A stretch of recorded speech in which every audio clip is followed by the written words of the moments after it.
Welcome, everyone, to Coffee with a Codex. My name is Dot Porter, and I'm a curator in the Kislak Center for Special Collections, Rare Books and Manuscripts in the University of Pennsylvania Libraries. I also do work in the Schoenberg Institute for Manuscript Studies, which is a research and development institute focusing on manuscripts.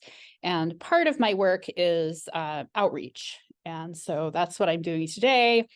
Once a week on Thursdays, I pull a book off the shelves and show it to you in a sort of informal show and tell. So this is what we're doing. If you're new, this is a very informal space. If you have questions as we go, please drop them in the chat. I'll keep my eyes on the chat. And what I'm going to do is just sort of walk through the book. In this time, I have a translation of the text, which is pretty neat because I otherwise don't know how much I'd be able to figure out about what's going on here. So let's take a look. The shelf mark is LJS 47. LJS means it's in the Schoenberg collection, so it was collected by Larry Schoenberg. And this is pretty much, I was looking at the provenance earlier. The provenance is sort of who owned it after it was written. And it was sold to Lawrence J. Schoenberg in 1997. And then it was given to us in 2019. Aside from that, I don't actually know anything about where it was between the time it was written and the time it came to us. When was it written? It was written in, we think, circa 1490 in France. And let's go ahead and take a look inside. Well, first of all, let me say something about the binding, because the binding is kind of fun. It's like a parchment binding, early 18th century question mark parchment binding.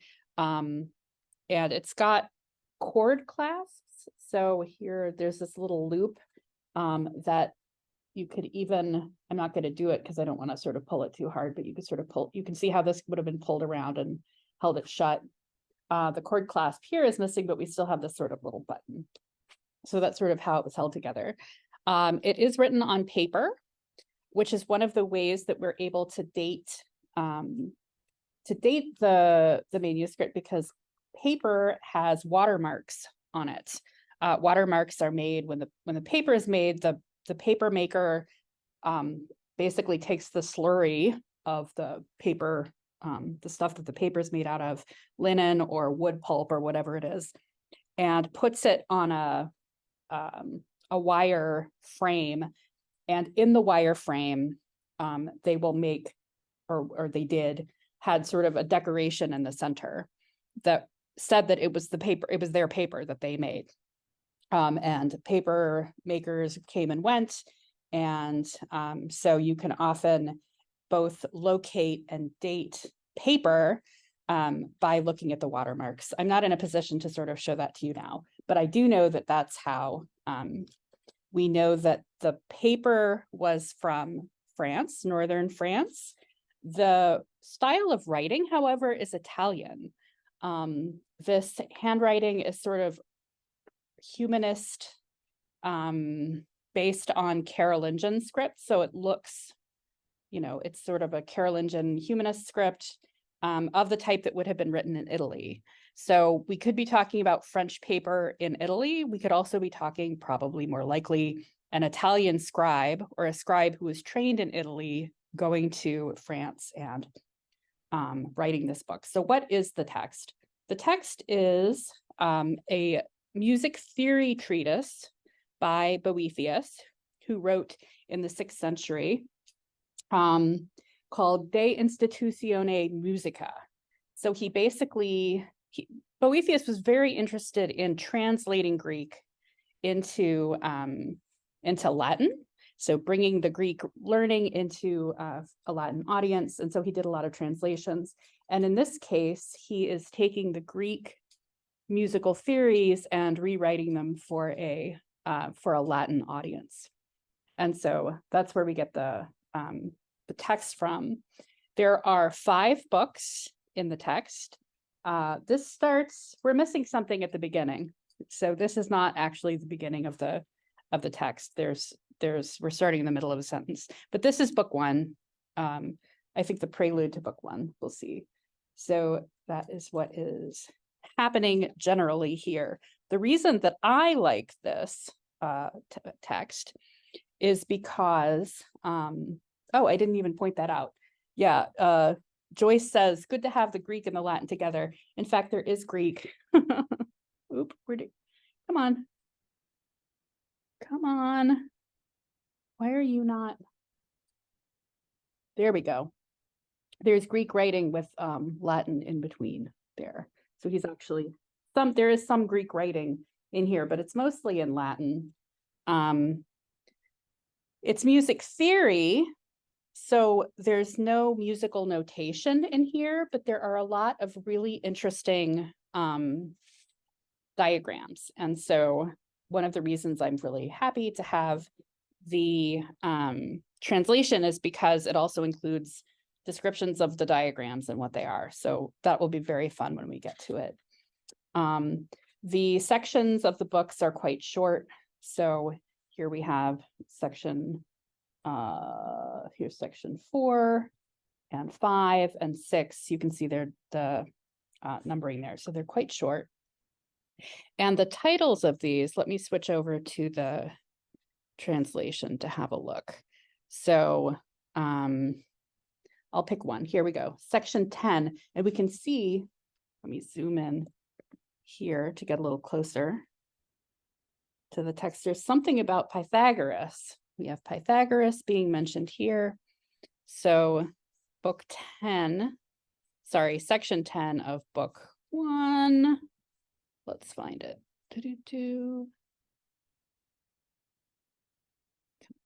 Pythagoras. 3 kinds of music concerning pitches and basic principles of music.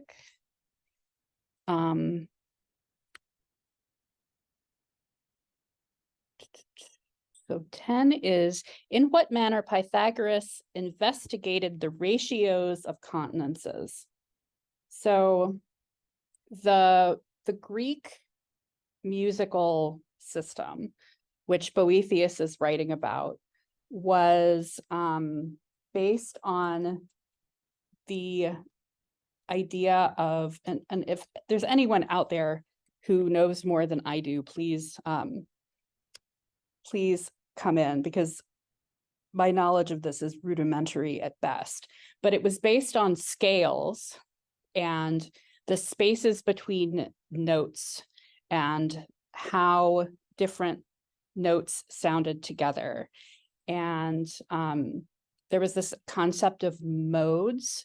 So if you think about a major scale versus a minor scale, they had several other types of scales. So sort of depending, if you're sitting at a piano and you hit all of the white keys, it's going to sound different depending on which white key you start on. It might sound very strange if you start on, middle C versus F. If you start on F, I happen to know that becomes a what's called a Lydian scale, because there's one of the notes is a half step off from where it would be in the major scale. So that's where we are. So here's our first example of a diagram. And this is in section 16. So I'm going to take a look at the translation for section 16 and see if we can kind of figure out what's happening in these. So this is concerning the consonances and the tone and the semitone. The tone and the semitone here. The consonants of the diapason is that which is made in the duple ratio, such as this. So here, I think this is the duple ratio. We have 1 and 2, 1 and 2. And then we have this one. The diapente is that which consists of these numbers, 2 and 3. And the diatessaron is 3 and 4. So this is 1 and 2. So this is 2 notes separated. Here's the same note separated here. And you can see that it's sort of drawn together. So here's actually 3 notes. But what he's talking about is the separation between 1 and 2, 2 and 3, and 3 and 4. So what this is is math. Where he's not interested in like necessarily making beautiful music. This isn't something that you would use to learn to sing. So there's no notation, but it's about the notes. And so here's triples, 2, 4, and 6, right? So now he's talking about, here's how when you play 2, 4, and 6 together, here is how it sounds. 2 and 4 and 8 is going to have a different kind of sound. So these are like chords that's happening here. So these are very simple diagrams compared to the ones we're going to see, but generally that's what he's going for here. I want to address what Bran has said in the comment that the initials are fabulous. It really is. It's not a very fancy manuscript, but the script is beautiful and these initials are very nice. So you mentioned the S in particular. So let's take a look at this S over here.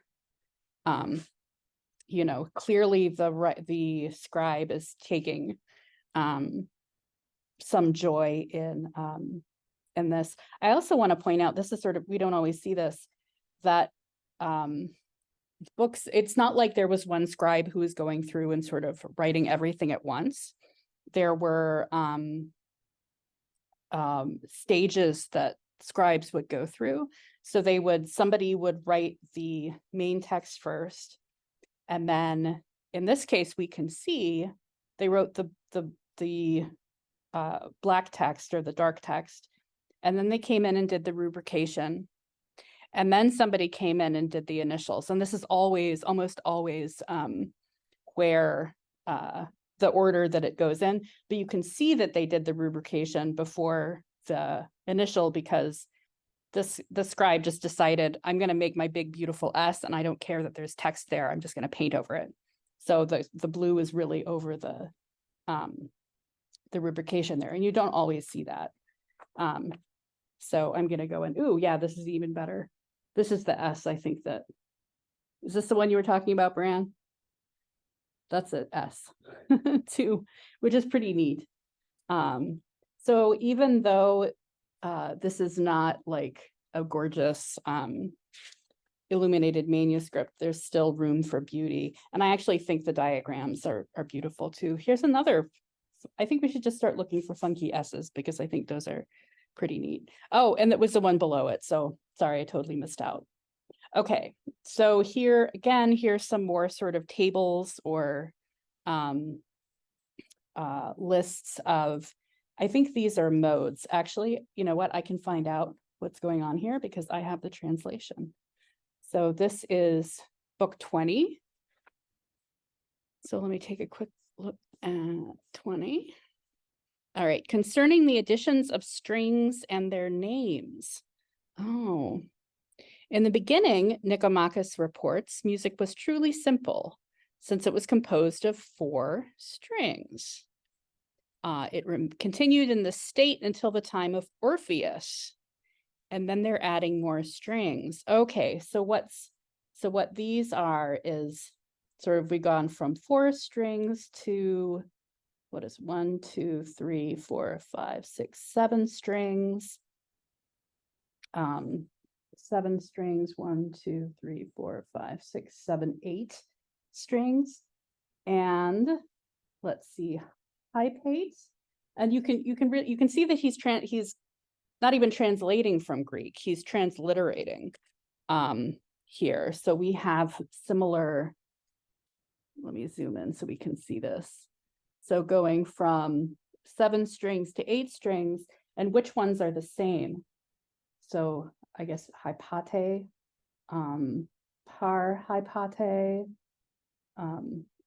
likamos or likanos, mese, paramese, and trite, but these are separated out. See, so now that's 2 and that and that. And so then every one of these is, we're sort of adding more strings. This is actually making me think of, this is, I don't know if this is a reference for all of you, but Donald Duck in Math Magic Land is like an old cartoon that I remember watching when I was very small, and Donald Duck goes to this magical land where he learns about math. And the first place he goes, I think he might even meet Boethius. But I just remember the string, learning about the sort of dividing the strings up. And so that's, I think of Donald Duck when I see this. So those are the strings. And then I think here again are the strings laid out. This is interesting because there's more or less space between some of the strings. So I'm noticing that. So this is steps and half steps. So that's sort of interesting. And then we are seeing these, and we're going to be seeing a lot of these as we go through. And what these are is the distances between the sounds that these strings made. So we have, it looks like steps and half steps, or tones and semitones. And so it's going to sound, these two strings sounded one after the other are going to sound a certain way.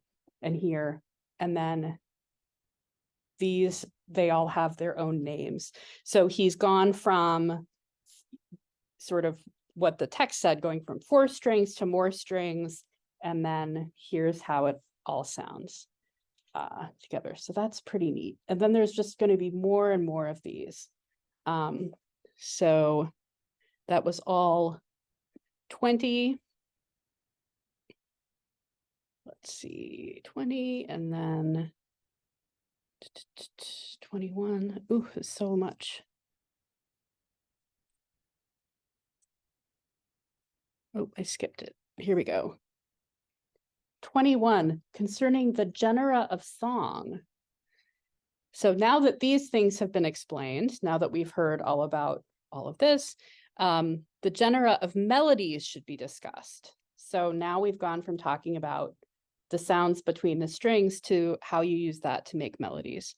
There are 3 genera: the diatonic, the chromatic, and the enharmonic. And what's sort of interesting is, I studied music when I was in college, and these words are familiar to me, right? So that is interesting. And so here we have the diatonic. The diatonic is more austere and natural. The chromatic departs from that natural intonation and becomes softer. The enharmonic is very rightly and closely joined together. And then we have examples of these 3, and we can see the tones of each. So here's the diatonic, the chromatic, and the enharmonic. And we can sort of see the different, which tones are contained in those by the distances here. So I love the way that this sort of illustrates, like, we can't hear this, but the illustration of it, I think, is really interestingly done. And it's worth saying that, so this is a 15th century, late 15th century manuscript. And the text is from like 11th century, I want to say. It's sort of an early example. And the diagrams are also early, but have had modifications made to them, or copied from ones that had modifications sort of more recently made to them. So this is somebody who's definitely copying earlier manuscripts.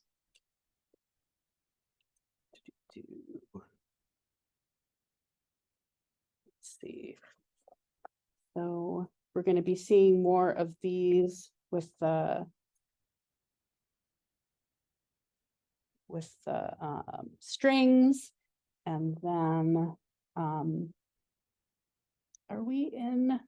I think this might be book 2, because at some point we have to move from book 1 to book 2. Number and order of strings, which ratios.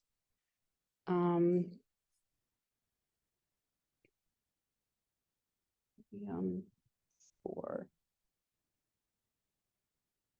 To what heavenly bodies the strings are compared. That's interesting.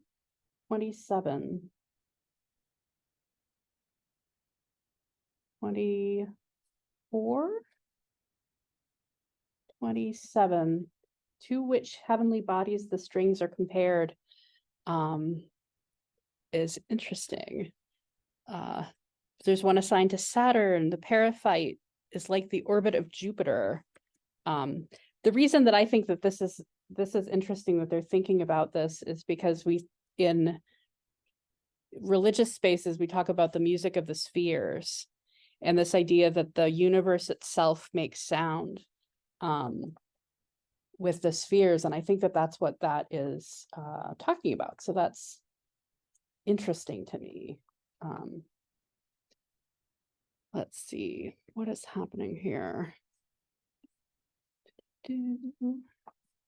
Consonances. I want to get to book 2. What a musician is. All right. So here is indeed book 2, and we are talking about philosophy, what Pythagoras established as philosophy. So it's not only like music, but it's like a philosophical idea. It's a mathematical idea.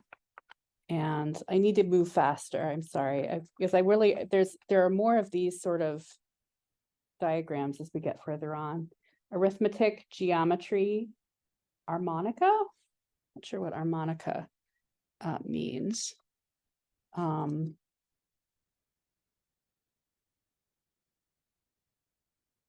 Here we have more diagrams. These are terms that I remember seeing earlier on when we had the big one with the arcs on it. So we have each other.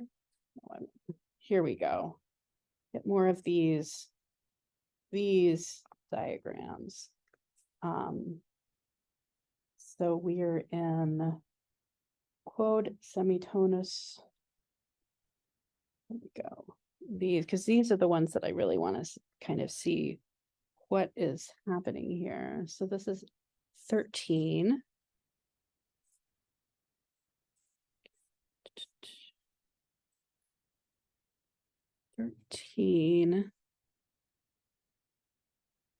Concerning continuous and disjunct means.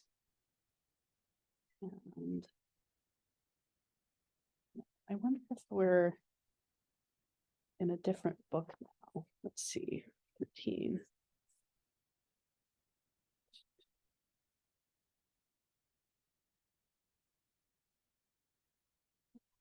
Here we go. Here we go. More.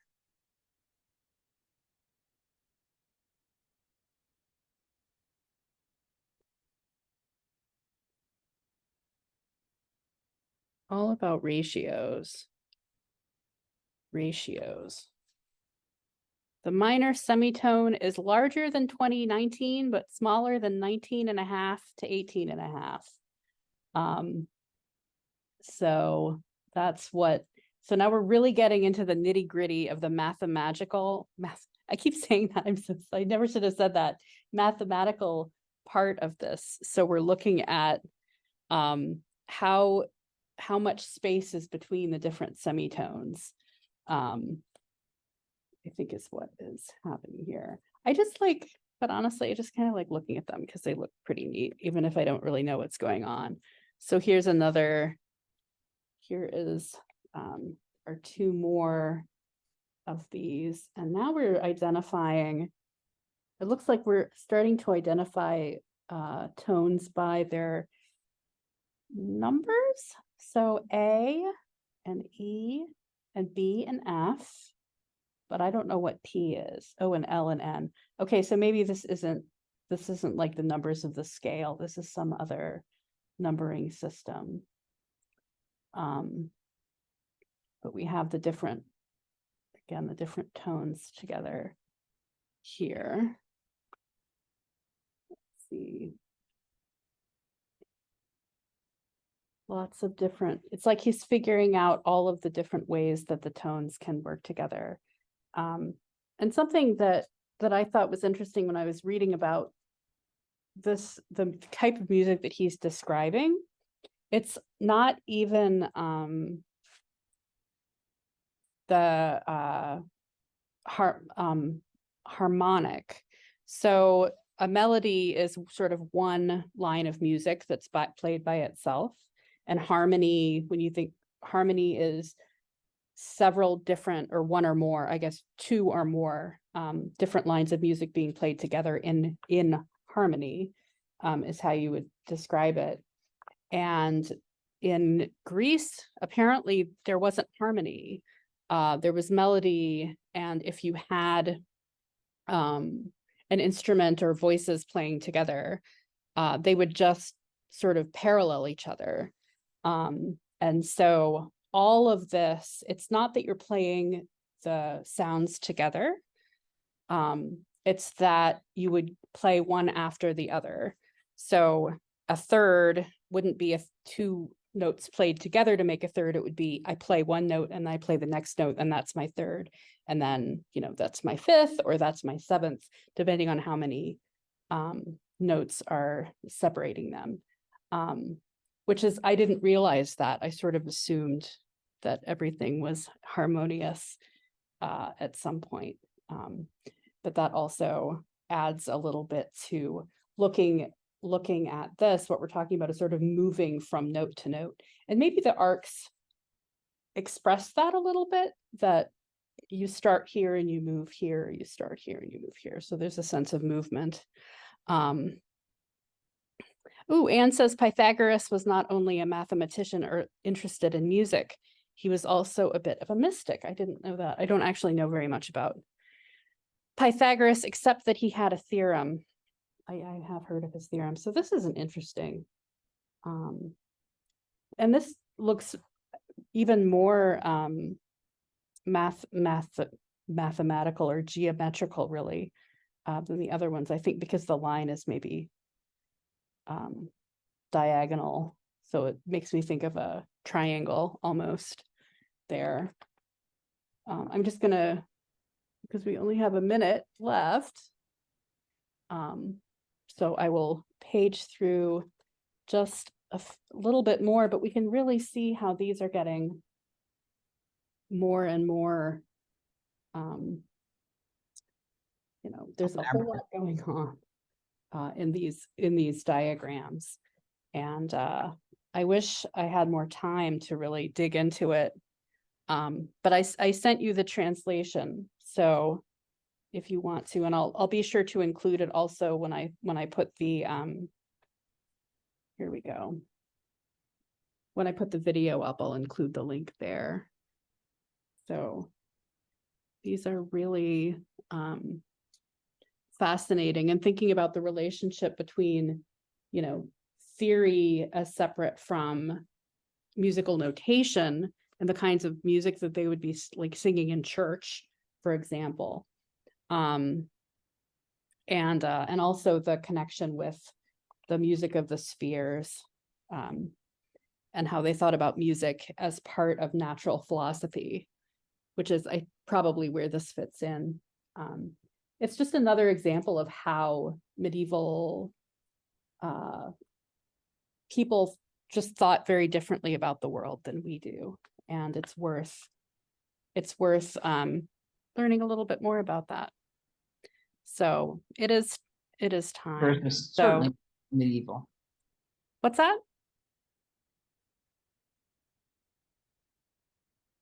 Okay. Well, there we go. All right. Thanks, everybody. And have a good week. And I'll see you again soon.